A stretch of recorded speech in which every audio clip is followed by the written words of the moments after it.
Halo, assalamualaikum, berjumpa kembali di channel Siwar TV. Pedas, Mahfud MD bongkar arogansi Rizik, ditulis oleh Syardi. Mahfud MD berada di Makassar Jumat lalu dan menjawab pertanyaan netizen mengenai Rizik. Menurut Mahfud, sejak tahun 2017, Rizik beralasan tidak bisa pulang ke Indonesia. Mahfud sempat ajak dia untuk pulang ke Indonesia.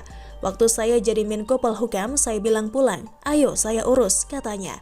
Tapi Rizik saat itu tidak bersedia dibantu oleh pemerintah Indonesia. Kemudian saat mau pulang, Mahfud membolehkan Rizik dijemput di bandara dengan syarat menjaga protokol kesehatan dan diantar ke rumah oleh polisi.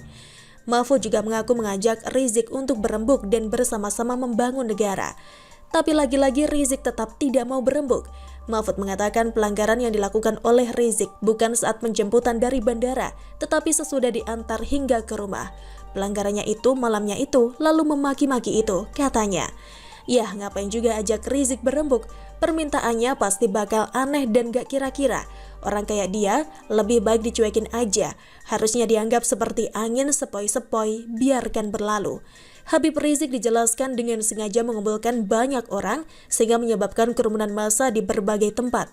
Salah satunya mengajak semua orang untuk hadir di acara pernikahan putrinya di Petamburan saat ceramah di Megamendung. Rizik itulah. Saya baru tahu kalau Mahfud sempat mengajak Rizik untuk berembuk. Dia tidak mau, tapi saat dia pulang, dia sempat ceramah di hadapan umatnya untuk mengatakan bahwa dia hanya mau rekonsiliasi kalau pemerintah membebaskan tahanan kasus terorisme. Ini permintaan yang cukup biadab dan kurang ajar. Pemerintah ngapain juga ajak Rizik berembuk? Ini sama saja membuat dirinya merasa sebagai orang penting yang mau diajak pemerintah untuk berunding. Rizik orang ini kayaknya sudah tidak bisa dibuat berobat. Diangkat sedikit saja langsung arogan dan berasa di atas angin. Dibiarkan lama-lama semakin melunjak. Dibiarkan terus negara ini lama-lama bisa kacau. Di negara lain, orang model begini sudah dibolak-balik dan dijungkir balikan sampai minta ampun. Di negeri ini masih mau diberikan pintu untuk ajakan berembuk? Menurut saya ini tidak penting. Sepertinya pemerintah masih belum belajar dari masa lalu. Track record Rizik berserak. Orang awam pun bisa dengan mudah mencari jejak kelicikan dan kebobrokan orang ini. Justru karena Rizik terlalu lama dibiarkan, sehingga kelakuannya makin lama makin kurang ajar. Awalnya arogan, sekarang makin kesini makin berani menantang negara. Gila gak tuh? Lihat kata Mahfud sendiri. Diajak berembuk, ditolak Rizik, malah maki-maki lagi. Negara seolah tidak punya wibawa, bisa diatur-atur dan dimaki-maki oleh seorang Rizik. Kalau ada anak kurang ajar dan biadab terhadap orang tua, anaknya wajib diberi tindakan tegas kan? Dan kalau ada warga yang berani kurang ajar dengan negara, bagusnya diapain? Diajak diskusi? Dikasih fasilitas VIP nginap di hotel bintang 5? Tiap hari dikasih makan steak dan lobster bakar? Jadi duta warga sopan? Jadi kepala program revolusi akhlak, atau ditampar biar sadar? Saya dan mungkin mayoritas warga berharap pemerintah jangan beri ampun lagi soal Rizik. Jangan kendor tindak tegas orang atau kelompok yang jelas-jelas ingin mengacaukan ketenangan dan kedamaian negeri ini.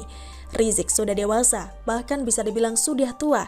Harusnya tahu tindakannya itu kelewat batas. Memang dia itu sengaja, entah karena bakal dibela pendukung bodohnya atau karena ada sokongan dari sponsor. Lain kali kalau Rizik teriak minta tolong saat sedang terjepit kena masalah, tak usah dibantu lagi. Toh selama ini dia juga teriak tidak sudi dibantu oleh pemerintah. Bahkan kelompoknya pernah menolak pemerintahan Jokowi saat hasil pemilu diumumkan. Pemerintah aja kayak gak pernah ada di mata mereka. Ngapain juga pemerintah peduli dengan Rizik? Siapa dia sehingga dia bisa atur negara ini seenak jidatnya? Biarkan dia terima nasib buruknya sendiri. Dia menabur angin, biarkan dia sendiri yang terombang-ambing dan diobok-obok oleh badai topan.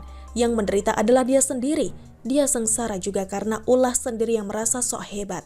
Mayoritas warga pun bakal bilang bodoh amat dengan nasib Rizik. Bagaimana menurut Anda? Silahkan tulis komen Anda di kolom komentar. Jangan lupa untuk like, subscribe, dan share. Siwar TV pamit, sampai jumpa. Wassalamualaikum warahmatullahi wabarakatuh.